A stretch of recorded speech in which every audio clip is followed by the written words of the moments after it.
Whose side are you on?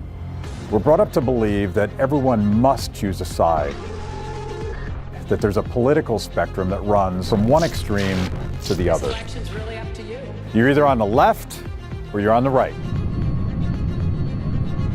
We accept this as true even without thinking about it because that's what we were taught in grade school. But what if this view is asked backwards, sideways, dead wrong?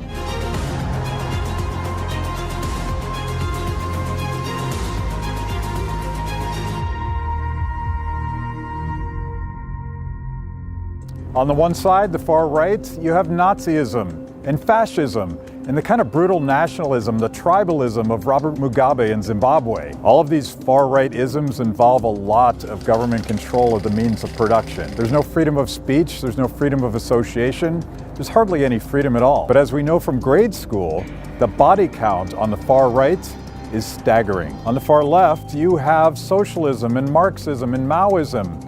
All of these isms, we're told, are fundamentally different than those on the right, but when you think about it, they sort of feel the same. You still have government control of businesses and factories.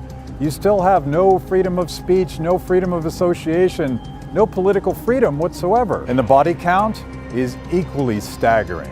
This doesn't even make any sense. Is the middle of the road halfway between socialism and fascism? Between Marxism and Nazism? Of course not. That's silly. This phony left-right spectrum, it serves two functions. It creates two problems. First of all, it keeps us fighting with each other. When we otherwise might find common values, we might find common ground, we might agree on the rules that hold civil society together. Second, it allows people in the middle to claim some sort of moral superiority because they don't have an agenda, they don't have an ideology, they just want to do what works. We've heard this before. I am not an ideologue. I'm not. Technocratic progressivism, like espoused by Barack Obama and his cohorts, is still an ism. We'll get to progressivism in this series. Be on the lookout for this. When a politician starts talking about good government, they're really talking about more government. As it turns out, good government is a myth. In truth, this whole left-right thing, it's the wrong way to think about political philosophy. This celebrated middle of the road, where Republicans collude with Democrats to say bail out Wall Street, this can't be where the good stuff comes from, can it? Politics doesn't go from left to right, it goes from top to bottom. At the bottom are all of these despots that want to dictate the terms of your life, how you earn a living, what you're allowed to say in the public square, even what you're allowed to think and where you're allowed to worship. At the bottom, there is no liberty. There's only misery. At the top, we're going to talk about liberty. We're going to talk about people cooperating. We're going to talk about entrepreneurship and all of the really cool things that happen when people are left free. We're going to talk about why the rule of law matters so much, why the Constitution is designed specifically to restrain big government. Now, let's take a look at what a real political spectrum actually looks like.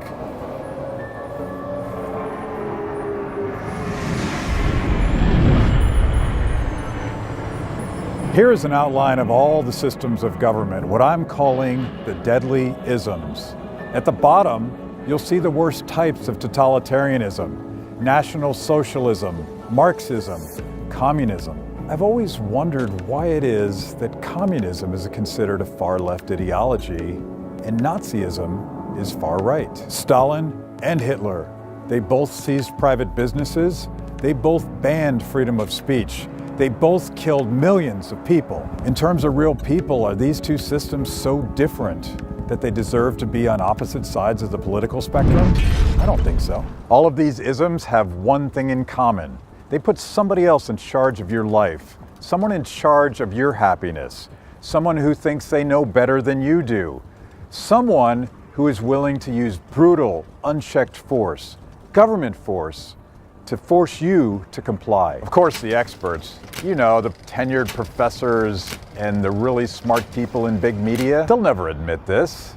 Self-styled smart people think that socialism in practice is sometimes spiraled out of control, but the aspirations are so noble. If we could just get it right next time, try one more time, it'd be all unicorns and rainbows. Nothing to do with military dictators or fascist regimes. We aren't typically taught about the atrocities committed in the name of some noble ideal, some ism that was more important to achieve than the body count of innocent victims felled along the path to righteousness. You see what's going on in Venezuela today?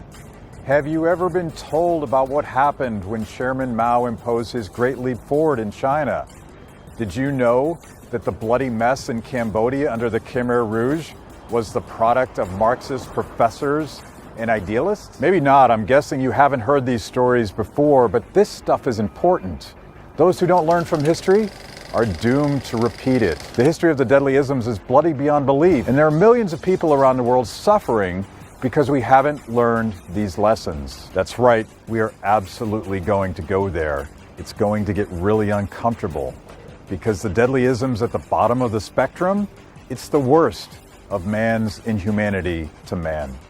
As we move upward, we see things like democratic socialism. Bernie Sanders says it's different than regular socialism, that it's kinder and gentler. It's not like a dictatorship at all. But is it really different? Or is this just plain old socialism with a smiley face? And then there's corporatism. This is big business in cahoots with big government, fixing prices, raising costs, screwing the competition. This is pretty much where we are today. Finally, at the top, we have liberty. We have freedom. We have free people coming together to innovate, to create, to solve problems together. There's no such thing as good government. There's only limited or unlimited government. And this whole left-right thing, it's an illusion. The political spectrum that I'm interested in is one that separates authoritarians from those of us that believe in liberty. And that earlier question I asked, whose side are you on? It was a trick. There are no sides. How about this? I'll be on your side as long as you don't hurt people and you don't take their stuff. In this series, we're going to take a look at all the Deadly Isms and see how they've shaped the world as we know it. We'll look at socialism and communism, but we'll also look at fascism in all of its horrible ways. We'll get a bead on the style of democratic socialism that is so popular in Europe and the corporate cronyism that dominates government everywhere. In the end, I hope you'll see, as I have, that none of these isms have what it takes to save the world. Only freedom and voluntary cooperation can do that.